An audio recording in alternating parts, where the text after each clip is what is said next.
Samantala, kapapasok lang ng balitang ito, isa na namang private plane ang naiulat na bumagsak sa dagat Pasipiko kaninang umaga. Lula ng nasabing eroplano ang negosyanteng si Don Paquito de la Vega kasama ang piloto at isang pahinante. Ayon sa ulat, patungo ang business tycoon sa isang business trip nang bigla na lang bumagsak ang eroplanong sinasakyan nito. Kasalukuyan ngayong nasa lugar ang search and rescue operation ng Philippine Coast Guard upang hanapin ang katawan ng mga biktima at nang maimbestigahan ang dahilan ng pagbagsak. Bulaga! Bakit pa tayo narito at nagkakatipon-tipon? Alam ko, sa gitna ng kalungkutan, labis-labis ang kasiyahang nararamdaman ninyo dahil sa wakas, makuha niya ng gusto niyo. Huwag kayong mag-alala, pareho lang tayo ng nararamdaman. Tulad niyo, kaya pag silang tuwa, dito sa puso ko. Mami, tatandaan mo pa ba?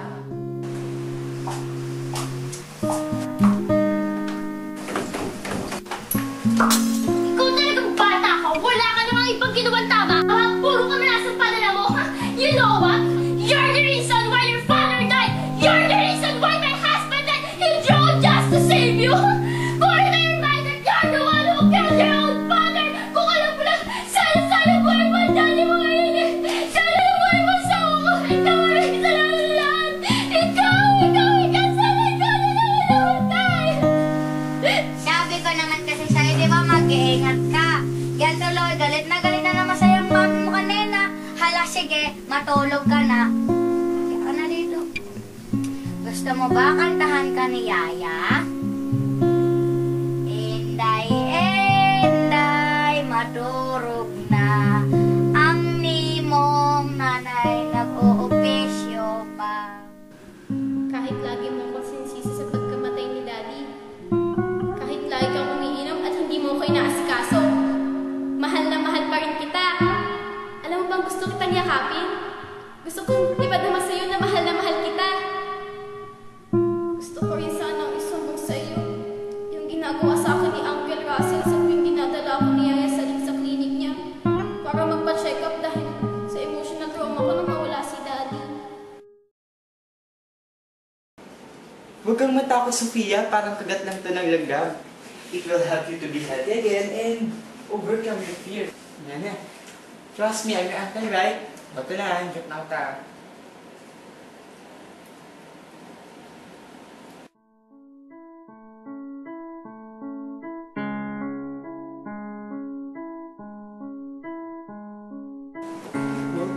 Huwag kang magtatangkang magsumbong kahit kandi. Kung hindi, papatayin kita. Naiintindihan mo? Ha? Sige!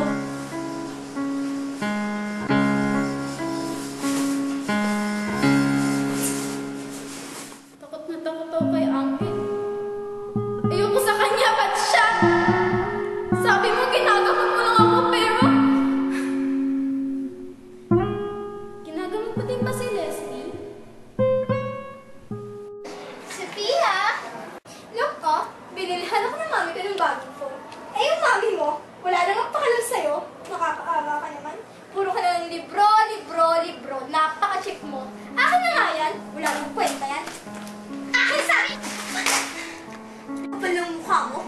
Munta ka. Isusunod sa mami ko. Sophia! Is it true? Inaway mo na naman ang anak ko? How dare you touch my daughter? Ilang beses ko ba dapat sasabihin sa'yo? Huwag na kung aawayin si Leslie.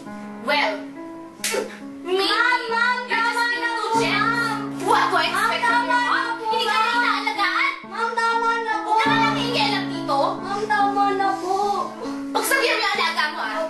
Gusto ko sana makipaglaro sa'yo, Leslie. Kaso, ayaw mo naman sa'kin. Lagi mo akong inaaway. Si Ate Sheena naman, laging galit. Kahit ikaw na yung mali, ko pa rin yung kinakampihan. Pero kahit ganyan kayo, love na love ko kayo. Kahit takot ako sa daddy mo si Uncle Russell.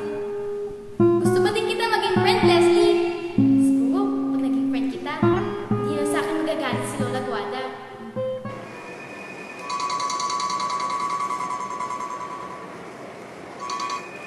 Yes, General Santillan. Buenos dias. ¿Cómo está? Kamusta naman ang pinapagawa ko sa mga bata mo? What? I will give you the full payment tomorrow if you do it tonight. Kailangan mo wala ng buwis na batang yan. Para mawalan ng silbi ang last will and testament na ito. Naiintindihan mo ba? Sige, gawin mo kung anong pinapagawa ko sa'yo.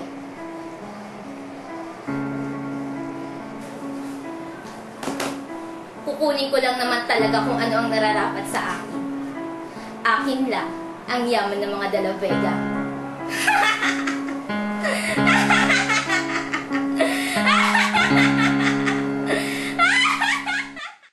Gusto ko sana magpasuklay ng buko sa inyo, Lola.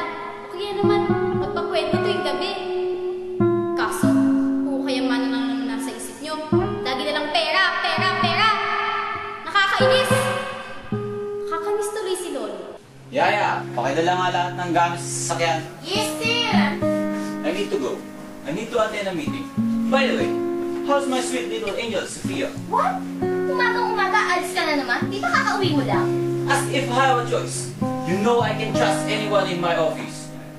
Wala ka namang ibang inintindi kundi ang opisinang yan, hindi ang trabaho mo. At pati ang supiyang yan. We're going to launch our new branch in abroad. And I need to talk to our partners there. My flight's scheduled early next month. You may go. Sige lang. Invest on something sooner or later.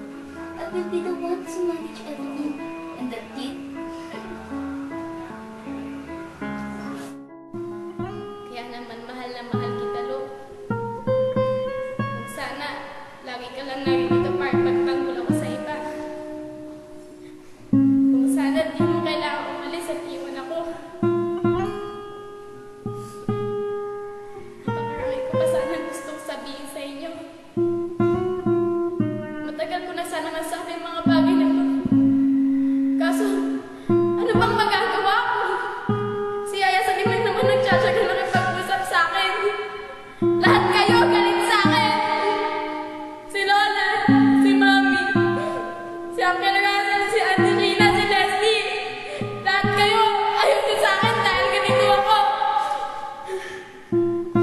Bakit nakasalulado kayo ng zero sa kayamanan na yan? Hindi nyo na ako nakikita. Hindi ko na kaya.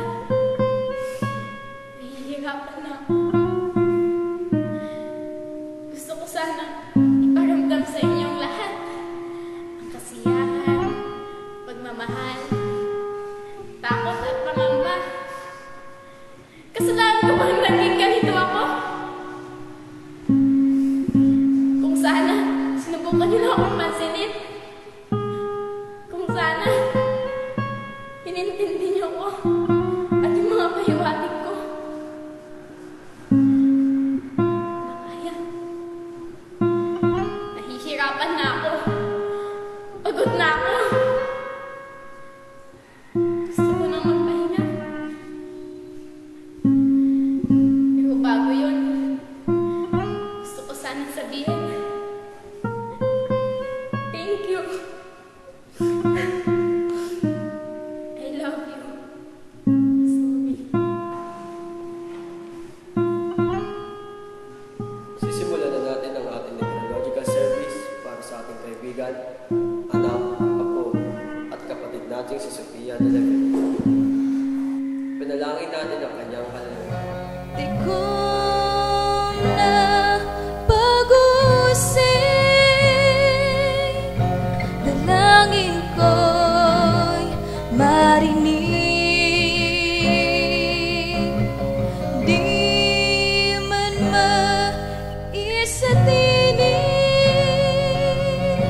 sa puso ko'y pumipintig. Di ko na pag-usig, dalangin ko'y marinig.